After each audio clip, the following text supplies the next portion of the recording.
අයිබෝන් දුවේ පුතේ අද දවසෙත් චන්දන විතානගේ YouTube channel එකත් එක්ක එකතු වෙලා ඉන්න ඔබ සාදරයෙන් පිළිගන්නවා. අපි අදත් බලාපොරොත්තු වෙනවා ඔයගොල්ලොත් එක්ක විශේෂයෙන් 10 11 ශ්‍රේණි දරුවන්ට වැදගත් වෙන පාඩම් ඒකකයක් බීජ ගණිතයට අදාළ පාඩම් ඒකකයක් ගැන සාකච්ඡා කරන්න. ඉතින් ඔබ අලුතෙන්ම නම් අපේ වීඩියෝ channel එකත් එක්ක සම්බන්ධ වෙන්න. අපේ channel එක subscribe කරන්න. ඒ වගේම bell icon එක click කරලා තියාගත්තොත් අපි වරින් වර සතිපතා ඔබට යොමු කරන පාඩම් වල අලුත්ම එකකත් එක්ක සම්බන්ධ වීමේ අවස්ථාව ඔයගොල්ලන්ට තියෙනවා. හොඳයි. එහෙනම් අපි අද දවසේ පාඩමට යමු වෙමු.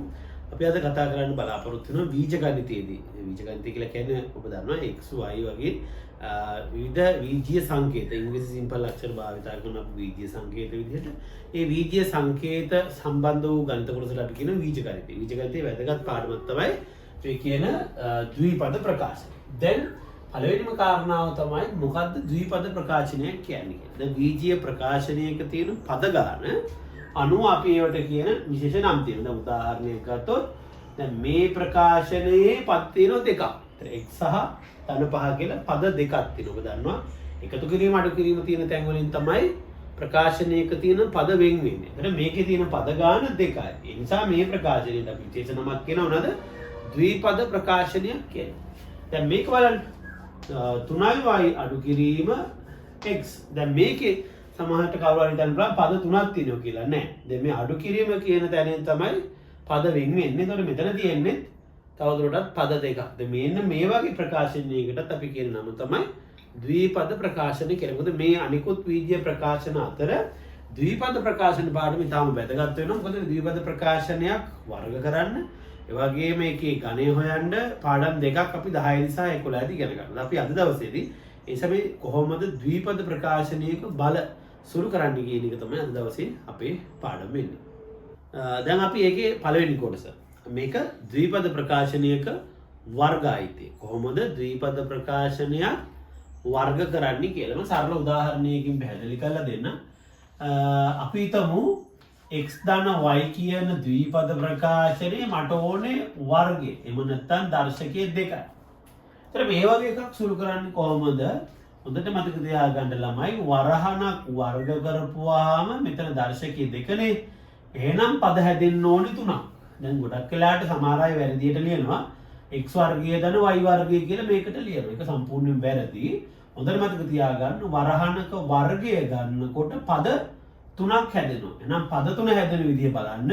පළවෙනි පදේ වර්ග කරලා ලියනවා මුලින්ම. එහෙනම් x වල වර්ගය x වර්ගය. ඊළඟට දෙවෙනි පදේ හැදෙන්නේ කොහොමද? මේ පද දෙකේ ගුණිතය x සහ y ගේ ගුණිතය xy ඒ පද දෙකේ ගුණිතේ දෙගුණේ.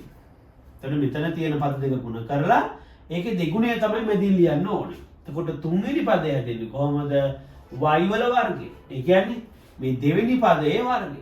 එහෙනම් මතක තියාගන්න පළවෙනි පදයේ වර්ගය මුලින් තියෙනවා. දෙවෙනි පදයේ වර්ගය අගට තියෙනවා. මැද කොහොමද හැදෙන්නේ? මේ පද දෙකේ ගුණිතයේ දෙගුණේ. ඒතර අපි බලමු මේ ක්‍රමය පාවිච්චි කරලා උදාහරණ කීපයක් හදලා කොහොමද වරහණක වර්ගය සුළු කරන්නේ කියලා. දැන් අපි උදාහරණයකට ගමු.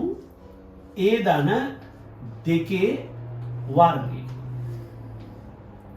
මේ උදාහරණ ගන්න බලමු. මේ ක්‍රමයම දැන් මම මෙතෙන් දානවා.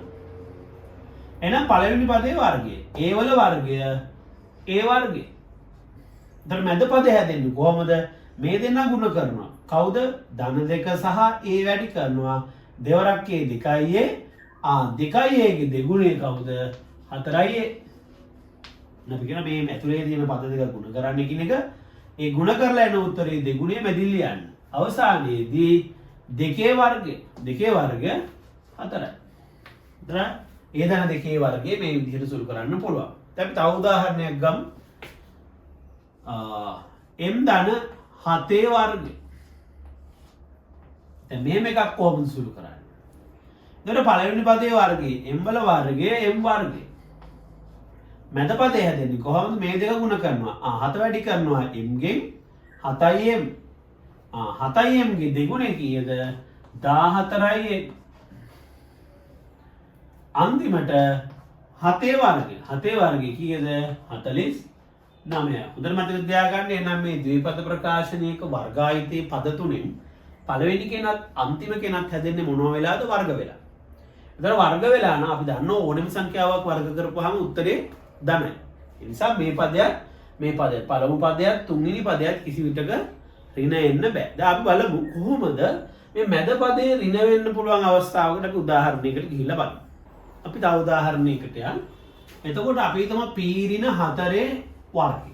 දැන් ඔන්න වෙනස් එකක් අපි කලින් හදුවට වඩා මොකද්ද වෙනස? මේ වරහන් ඇතුලේ ඍණ පදයක්ත් තියෙනවා. අපි බලමු. හැබැයි පුතේ මෙන්න මේක ඒ විදිහටම පවත්වාගෙන යන්න.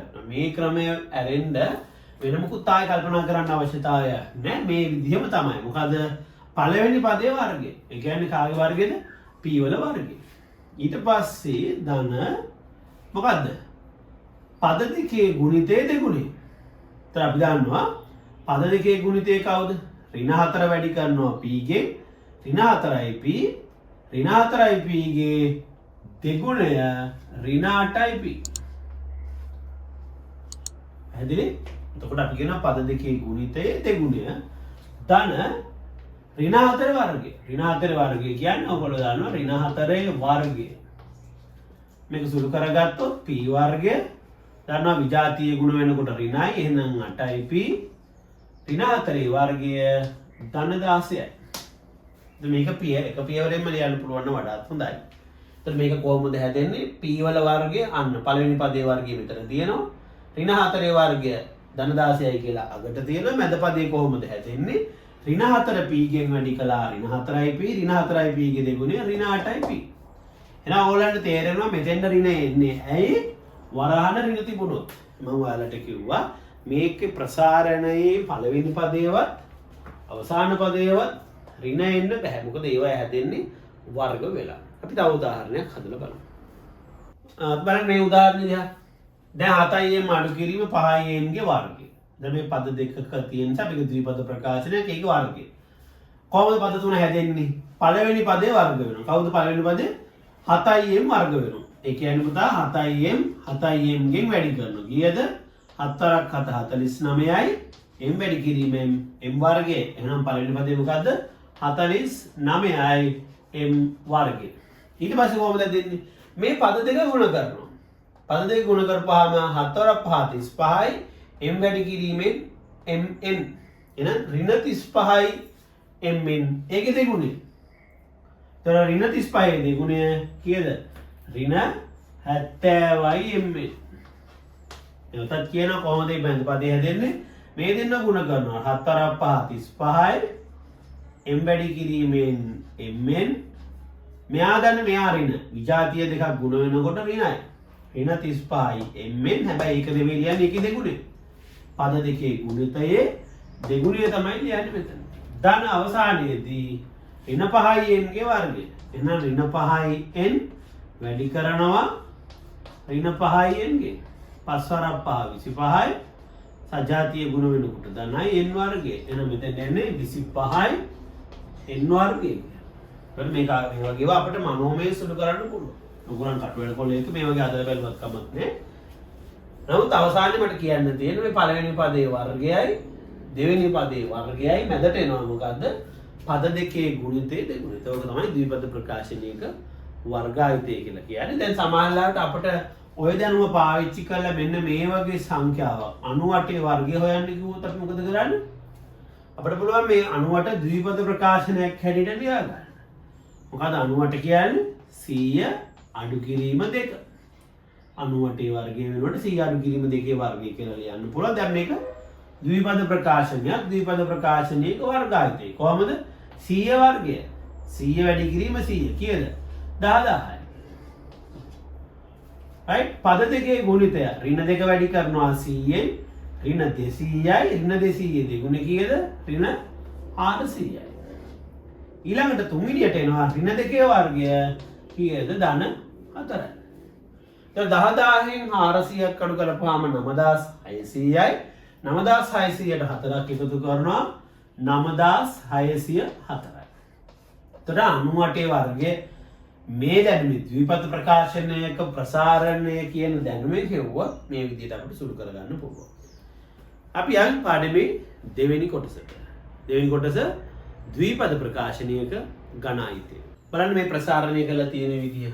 දැන් මේක ලිව්වහම දැන් කවුරු හරි හිතන්න පුළුවන් අම්මෝ එක හරි සංකීර්ණයි ගොඩාක් තියෙනවා පද එහෙම කියලා. නමුත් මම මේකේ කියලා දෙන්නම් මතක තියාගන්න ලේසි ක්‍රමයක්. දැන් අපි බලන්න A ධන B ද්විපද ප්‍රකාශනයක ගණායිතය කියලා කියන්නේ තුන්වෙනි බලය. දර්ශකයේ 3. එහෙනම් අපට ඔක සාමාන්‍ය විදිහට හදනවනම් මොකද කරන්න වෙන්නේ? A ධන B කියන වරහන 3 පාරක් ලියලා මුලින්ම වරහන් දෙකක් වැඩි කරලා ඒ ආපු උත්තරේ ඊළඟ වරහනින් වැඩි කරලා එන්න සංකීර්ණ වැඩක් තියෙනවා. අපි දැන් මේක පාසුවෙන් මතක තියාගන්න විදිය බලන්න. දැන් පළවෙනි පදේ ඒනේ. බලන්න ඒට මොකද වෙලා තියෙන්නේ කියලා. දැන් අපි දන්නවා ප්‍රකාශනයේ දැන් මේ ද්විපද ප්‍රකාශනයේ බලය හැටියට තියෙන දර්ශකයේ 3 නිසා පද එන්න ඕනේ 4ක්. 1 2 3 4යි. පද 4ක් ඇවිල්ලා තියෙන 4 ඇවිල්ලා තියෙන රටාවකට අනුව. අපි රටාව තමයි ඉගෙන ගන්න ඕනේ. දැන් බලන්න ඒගේ තුන්වෙනි බලය. අන්න බලන්න ඒගේ දර්ශකයේ කීයද දැන් මෙතන 3යි. මෙතන ඒගේ දර්ශකයේ කීයද දෙවෙනි පදයේ වෙනකොට ඒගේ දර්ශකයේ 2යි. ඒ අකුරක් අඩු වුණා. ඊට පස්සේ තුන්වෙනි පදයට යනකොට මොකද වෙන්නේ? තව ඒ අකුරක් අඩු වෙලා ඒගේ දර්ශකයේ 1 බවට පත් වෙනවා. හතරවෙනි පදේ බලනකොට ඒ අකුර නැහැ. එහෙනම් මොකද්ද අපි ඉගෙන ගත්ත රටාව? පළවෙනි පදයේ බලය ක්‍රමානුකූලව අඩු වෙලා ඒගේ තුන්වෙනි බලය, ඒගේ දෙවෙනි බලය, ඒගේ පළවෙනි බලය, අතර ඒගේ බිඳුවෙනි බලය. ඒ කියන්නේ ඒ නැත්තේ. දැන් B ට මොකද වෙලා තියෙන්නේ කියලා බලන්න. දෙවෙනි පදයට මොකද වෙලා තියෙන්නේ? දෙවෙනි පදේ බලනකොට පළවෙනි පදයේදී අර B කියන කෙනා නැහැ. ඒ කියන්නේ B ගේ බිඳුවෙනි බලය. දැන් මෙතන දරනකොට B ගේ පළවෙනි බලය, මෙතන B ගේ දෙවෙනි බලය, අන්තිමට B ගේ තුන්වෙනි බලය. නම් ද්විපද ප්‍රකාශනයේ පළවෙනි කෙනාගේ බලය ක්‍රමානුකූලව අඩු වුණා. B ගේ බලය ක්‍රමානුකූලව වැඩි වුණා. මෙන්න මේ සංඛ්‍යා දෙක විතරක් අපට හිතා ගන්න වෙනවා. මොකද්ද? 3 වතාවක් කියන කතාව. මැද පද දෙකට විතරයි ඒකත් එන්නේ. ඒතර මේක තමයි ප්‍රසාරණයේ සාමාන්‍ය තේරුම. දැන් අපි උදාහරණයක් කරන් බලමු මේ රටාවෙන් කොහොමද වරහණක තුන්වෙනි බලය ගන්න. දැන් අපි උදාහරණයක් ගමු ලේසි එකක් x ධන 2 වර්ග. මේක ලේසි උදාහරණ. sorry x ධන 2 තුන්වෙනි බලය. මේක ප්‍රසාරණය කරනකොට මොකද වෙන්න ඕනේ? දැන් ඔන්න මම රටාව අනුව ක්‍රමානුකූලව ලියාගෙන යනවා. බලන්න xj තුන්වෙනි බලය. right. එහෙනම් පළවෙනි පදයේ තුන්වෙනි බලයෙන් තමයි පටන් ගන්න. ධන 3 වතාවක් අන්න මේක අතින් දාන්න ඕනේ. right. ඊට පස්සේ මොකද වෙන්නේ? x ගේ 3යි නම් මෙතන x වල 2යි. එහෙනම් x ගේ බලය ක්‍රමානුකූලව අඩු වෙනවා. ඒ වෙනුවට අයින් වෙන x වෙනුවට මොකක්ද දෙන්නේ? ධන 2 එනවා. right. ඔන්න දෙවෙනි පදේ. ඊළඟ තුන්වෙනි පදේ කොහොමද හැදෙන්නේ? 3 වතාවක් තව x අකුරක් අඩු වෙනවා. එහෙනම් x වල දෙවෙනි බලය නෙමෙයිද පළවෙනි බලය. ඒ වෙනුවට තවත් දෙකේ ඉලක්කමක් එනවා. එහෙනම් මෙතන දෙකේ ඉලක්කම් 1යි, මෙතන දෙකේ ඉලක්කම් 2යි. ඊට පස්සේ අවසානයේදී දෙකේ ඉලක්කම් වලින්ම 3ක් එනවා. බලන්න රටාව අර උඩ එකේ තියෙන රටාව මම මෙතන දාලා තියෙනවා. දැන් මෙතන කියනවා x ගේ තුන්වෙනි බලය, x ගේ දෙවෙනි බලය, x ගේ පළවෙනි බලය, මෙතන x නැහැ. මේක දෙකේ බිඳුවෙනි බලය, මේ දෙකේ පළවෙනි බලය, මේ දෙකේ දෙවෙනි බලය, මේ දෙකේ තුන්වෙනි බලය. මැදට විතරක් මම තුන ඉලක්කම දාලා තියෙනවා. දැන් මේක සුළු කරොත් x ඝනය දෙවරක් 3 6යි. එහෙනම් 6යි x වර්ගය. දැන් දෙකේ වර්ගය කීයද? 4යි. 4 වරක් 3 12යි.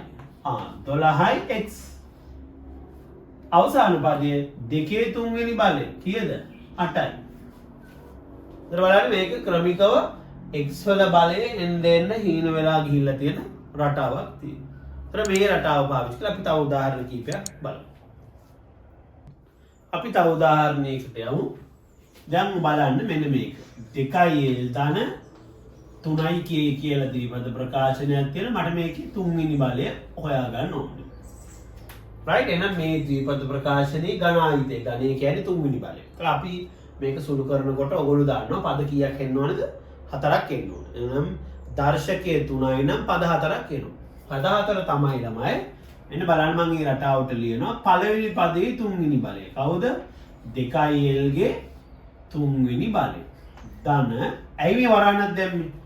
දැන් ඔයගොල්ලෝ මෙහෙම ලිව්වොත් මොකද වෙන්නේ? 2l ගේ තුන්වෙනි බලය මෙහෙම ලිව්වොත් ඒක වැරදි සම්පූර්ණයි. ඒකට හේතුව මේතොර මේ දර්ශකයේ අයිති කාට විතරද? l ට විතරයි. ඒතර 2l නෙමෙයි 3 පාරක් වැඩි කරන්නේ l විතරයි. ඒ නිසා තමයි මම මේකට වරහණක් දාලා ලියලා තියෙන්නේ. එතකොට බලන්න මේකේ රටාව 2l ගේ 3 වෙනි බලය ලිව්වා 3 වතාවක් මෙයාගේ බලය එකක් අඩු වෙනවා. දැන් 3 තිබ්බ එක දර්ශකය දැන් 2යි. ඒ කියන්නේ එකක් අඩු වුණා. ඒ වෙනුවට එනවා කවුද? 3k. ඊළඟ පදේ කොහොමද දෙන්නේ? 3 වතාවක් මේ පදේ තවත් එකක් අඩු වෙනවා. 2l ගේ පළවෙනි බලය බවට පත් වෙනවා. ඒ වෙනුවට එනවා 3k ගේ දෙවෙනි බලය. ඊළඟට අවසානයේදී 3k ගේ 3 වෙනි බලය එනවා. බලන්න පළවෙනි පදයේ බලය ක්‍රමානුකූලව අඩු වෙලා තියෙන හැටි. මෙතන දර්ශකයේ 3යි 2යි 1යි මෙතන නැහැ. දැන් දෙවෙනි පදයේ 3යි කියන්නේ. බලන්න 3යි කියේට මොකද වෙලා තියෙන්නේ? පළවෙනි පදයේ 3යි කියන්නේ මෙයාගේ 1යි, මෙයාගේ 2යි, මෙයාගේ 3යි. ඒතර ඔය විදිහට තමයි සුළු කරන්නේ. දැන් අපි සුළු කරලා උත්තරේ ගමු. 2l ගේ 3 වෙනි බලය. ඒ කියන්නේ 2l වැඩි කිරීම 2l වැඩි කිරීම 2l. දෙවරක් 2 4යි අතරවරක් 2. 8යි l ගේ 3 වෙනි බලය. 8යි l ගණය. ඊළඟට 2යි l ගේ වර්ගය. ඒ කියන්නේ 2 වර්ගය කීයද? 4යි 4 වරක් 3 12යි 12 වරක් 3 36යි. බලන්න වැඩි කරලා තියෙන කවුද? 3 වැඩි කරන්න ඕනේ. මෙතන 3 තියෙනවා. මෙතන 2 ඉලක්කම දෙපාරක් තියෙනවා. ඔයාලා මේක කටු වැඩ කොලයක ප්‍රසාරණය කරලා ලියලා බලන්න. එතකොට මේ ප්‍රශ්නේ විසඳන මම එක් කරන විදිය පෙන්නන්නම් මෙතන. අපිට පුළුවන් 3 වැඩි කිරීම 2l වැඩි කිරීම 2l වැඩි කිරීම 3යි කියලා ලියන්න. එහෙම ලිව්වනම් මේ සුළු කිරීම පහසුවෙන් කර හැකි. 3 වරක් 2 6යි 6 වරක් 2 12යි 12 වරක් 3 36යි. 36යි සංඛ්‍යා ටික වැඩි කරපුවාම l අකුරු 2යි k අකුරු 1යි. වෙන 36යි l වර්ග k. දැන් මේ විදිහටම අපිට ප්‍රසාරණය කළා සුළු කරගන්න පුළුවන්. ඒක පහසුයි. කටුවැඩ කොලයක් අරගෙන මේක කරන්න. දැන් මේක බලන්න. මේක කොහොමද? 3 වැඩි කිරීම 2l වැඩි කිරීම 3k වැඩි කිරීම 3k. ඒ විදිහට ගත්තාම 3 වර්ගය 9යි 9 වරක් 2 18යි 18 යොදුනා 54යි. 54යි l k වල වර්ගය. දැන් අර මම කලින් වගේ ඔයාලට පුළුවන් 3 වැඩි කිරීම 2l වැඩි කිරීම 3k වැඩි කිරීම 3k කියලා ප්‍රසාරණය කරලා ලියන්න පුළුවන්. අවසාන එක 3k ගේ 3 වෙනි බලය. 3k වැඩි කිරීම 3k වැඩි කිරීම 3k. 3 වරක් 3 9යි 9 වරක් 3 27යි k වල 3 වෙනි බලය. අපිට පුළුවන් මේ විදිහට මේ වගේ ද්විපද ප්‍රකාශනයක ගණයිතේ පද හතර මේ විදිහට සුළු කරගන්න. දැන් බලමු වරහණක් ඇතුලේ ඍණ පදයක් තියෙනවනේ මොකද කරන්නේ? දැන් මේ උදාහරණය බලන්න. k ඍණ 5 3 වෙනි බලය.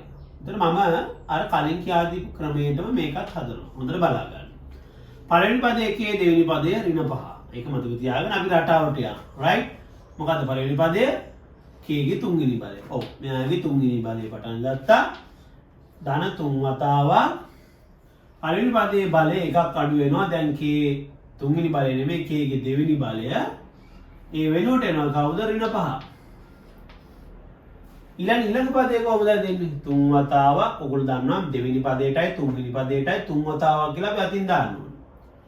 ඒතර k ගේ තව බලයක් අඩු වෙලා ඒ වෙනුවට ඍණ 5 වැන් දෙකක් වෙනවා. ඒතර අවසානයේදී ඍණ 5 වෑම්ම කීයක් වෙනවද? 3ක් වෙනවා. බලන්න ඍණ 5 ඒවා 3ක් තියෙනවා මෙතන. ඍණ 5 ඒවා මෙතන 2යි, මෙතන 1යි, මෙතන නැහැ. ඒතර k ගේ මෙතන 3යි, k ගේ 2යි, k වල 1යි, k මෙතන නැහැ. ඒතර මැද පද දෙකට විතර 3 වතාවක් කියලා එනවා. දැන් සුළු කරමු. k ගේ 3 වෙනි බලයේ ඒක එහෙමමයි. 5 වරක් 3 15යි. හැබැයි දෙන්න විජාතීය. ධන සහ ඍණ. විජාතියේ ගුණ වෙනකොට ඍණයි ඍණ 15යි මොකද්ද? k වර්ගය. ඍණ 5 වර්ගය. ඍණ 5 වර්ගය කියන්නේ ඍණ 5 වැඩි කිරීම ඍණ 5. 5 වරක් 5 25යි සජාතිය නිසා ධනයි. එන ධන 25 තුලින් වැඩි කළා කීයද? ධන 75යි k.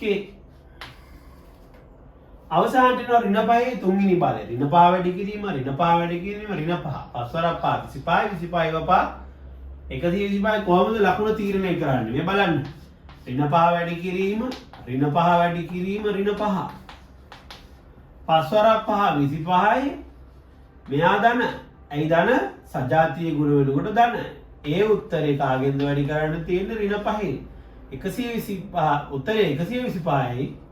25 5 125යි විජාතීය ගුණ වෙනකොට ඍණයි. එහෙනම් මෙතන උත්තරේ ඍණ 125යි. දැන් මම මේක මතක තියාගන්න පහසු ක්‍රමයක් කියන්න. ඒ තමයි ධන ඍණ තීරණය කරන ලේසි ක්‍රමය තමයි මේ බලන්න හොඳට. ඍණ 5යි පළවෙනි බලය. අන්න දර්ශකයේ ඔත්තේ. ඍණ සංඛ්‍යාවක ඔත්තේ බලය ඍණයි. ඍණ සංඛ්‍යාවක ඉරට්ටේ බලය. බලන්න මේක ධනයි. ඍණ සංඛ්‍යාවක නැවතවතාවක් ඔත්තේ බලය ඍණයි. එසේ මතක තියාගන්න ඍණ සංඛ්‍යාවක බලය ගන්නකොට දර්ශකයට තියෙන්නේ ඔත්තේ සංඛ්‍යාවක් නම් ඒවා ඍණත් ඉරට්ටේ සංඛ්‍යාවක් තිබ්බොත් ඒ උත්තරේ ධනත් එනවා.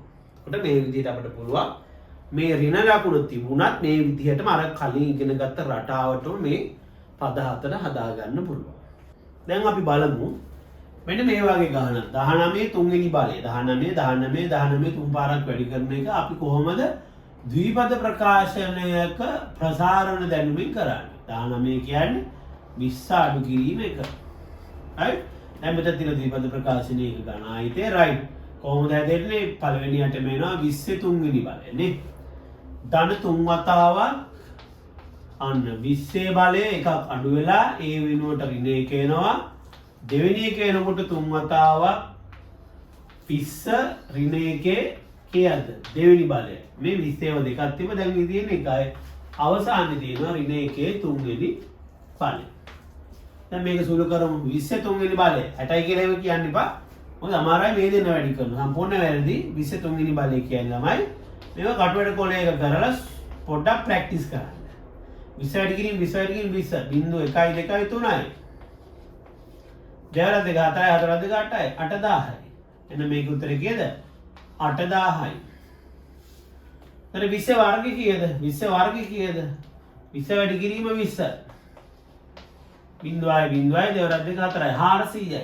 400 වැඩි කළා 3ෙන් 1200යි. 400 3ක් 1200යි. 1200 ඍණ එකෙන් වැඩි කරපුවාම ඍණ 1200යි.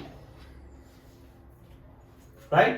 දැන් මේක ඍණ 1 වර්ගය. ඔයගොල්ලෝ දන්නවා ඕනම සංඛ්‍යාවක වර්ග කරපුවාම උත්තරේ ධනයි. ඍණ 1 වර්ගය ඍණ 1 වැඩි කිරීම ඍණ 1 ධන 1යි. right? එකවරක් 20 20යි 20 3ක් 60යි. අවසානයේ ඍණ 1 තුන්වෙනි බලය. මොකද්ද ඍණ 1 තුන්වෙනි බලය කියන්නේ? ඍණ 1 වැඩි කිරීම ඍණ 1 වැඩි කිරීම ඍණ 1. එක්වරක් 1 1යි එක්වරක් 1යි. බලන්න මේ දෙන්න ගුණ වෙනකොට සජාතිය නිසා ධනයි. ඒ ධන මෙයත් එක්ක ගුණ වෙනකොට නැවත වතාවක් විජාතිය නිසා ඍණයි. එහෙනම් අවසාන උත්තරේ ඍණ 1යි. දැන් බලමු මේකේ අවසාන පිළිතුර කොහොමද ගන්නේ කියලා. ඒ ක්‍රමය තමයි දැන් බලන්න 8000න් 1200ක් අඩු කරනවා. කීයද? 6800යි. එතකොට 6800යි 6800 60යි. එහෙනම් 6859යි. ඇයි 8000න් 1200ක් අඩු කළා 6800යි 6800ට 60ක් එකතු කළා 6860යි. ඒකේ එකක් අඩු කළා 6859. හරි. එහෙනම් අද දවසේ අපි මේ කතා කරපු පාඩමේ 10 දරුවන්ට 11 දරුවන්ට දෙගොල්ලන්ටම වැදගත් එක කොහොමද මේ ද්විපද ප්‍රකාශනයක් වරහණක් වර්ග කරන්නේ කොහොමද වරහණක ගණය හොයන්නේ කොහොමද කියන පාඩම් දෙක තමයි අපි මේ 10 11 පාඩම් දෙකක් එකට එකතු කරලා තමයි මේ වීඩියෝ එක කළේ.